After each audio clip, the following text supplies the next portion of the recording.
Hi, I'm back today with a very interesting topic. Yes, the topic of imposter syndrome. Now, what is this imposter syndrome that either one has heard of or one has felt? Let's dig into it a little more and see what exactly is this and how do we get out of it? Sometimes we have felt like we don't deserve our success, or one feels that you're a fraud, or whether it's in your job or in your personal life. Hey, you're not alone. In fact, studies suggest that up to 70% of people experience imposter syndrome at some time in their life. In this video, we will explore what imposter syndrome is, how it manifests, and some strategies for overcoming the imposter syndrome. I'm Lipika Sud. I would love you to subscribe to my channels if you haven't yet done so that I can share more with you in the coming days. So, have you ever found yourself doubting your abilities or feeling like a fraud in your work or personal life? Do you struggle to accept compliments or recognition for your achievements, fearing that you will be exposed as a fraud? If so, you might be experiencing imposter syndrome. So let's figure out what is imposter syndrome. Imposter syndrome is a psychological phenomenon where individuals doubt their accomplishments and have a persistent, internalized fear of being exposed as a fraud. People with imposter syndrome feel like they are not deserving of their successes, despite external evidence to the contrary. So, all of this is fine. We've understood what imposter syndrome is all about. So, how does imposter syndrome manifest? Imposter syndrome can manifest in a variety of ways. Sometimes we find people are really perfectionists. Perfectionism, feeling like you must excel in every task, that any mistakes or flaws are signs of failure.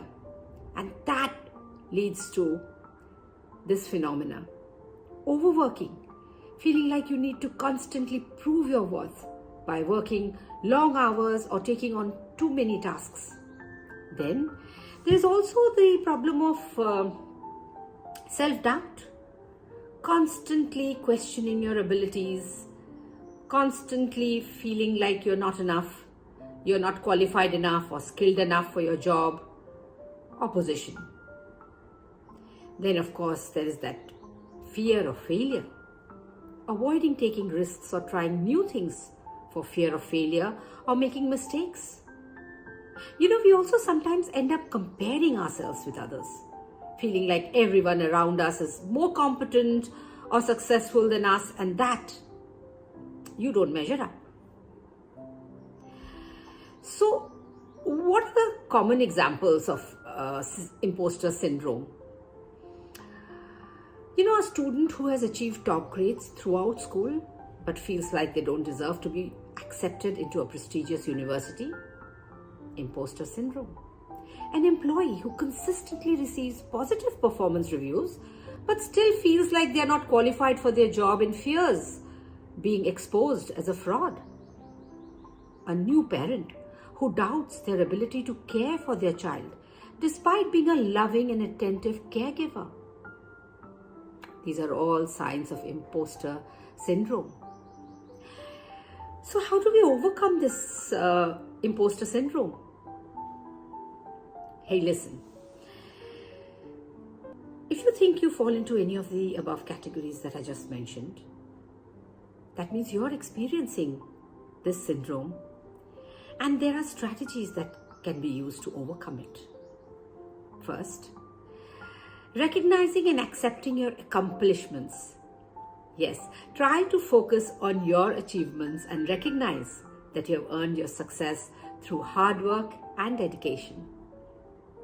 Next, talk to others.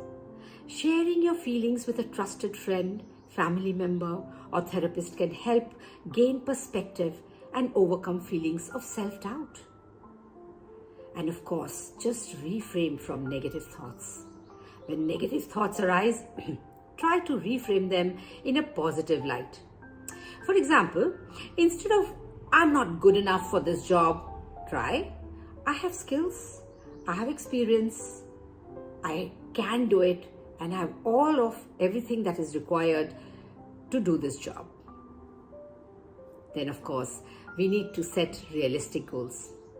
Instead of striving for perfection, set realistic goals for yourself that are challenging but achievable.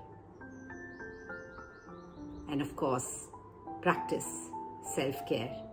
Something so important that I keep talking about all the time.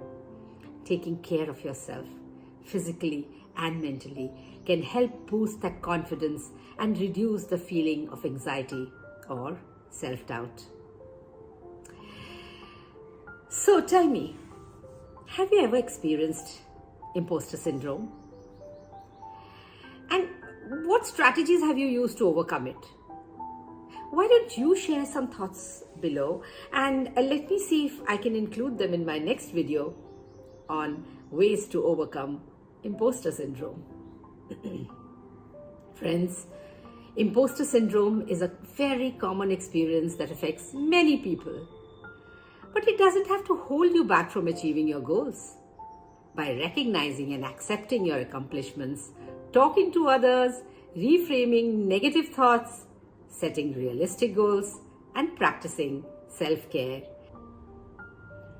we can overcome imposter syndrome and reach our full potential. Remember, we are not a fraud. We are capable, we are talented, and we are deserving of success. Thank you for listening. See you soon. I love you.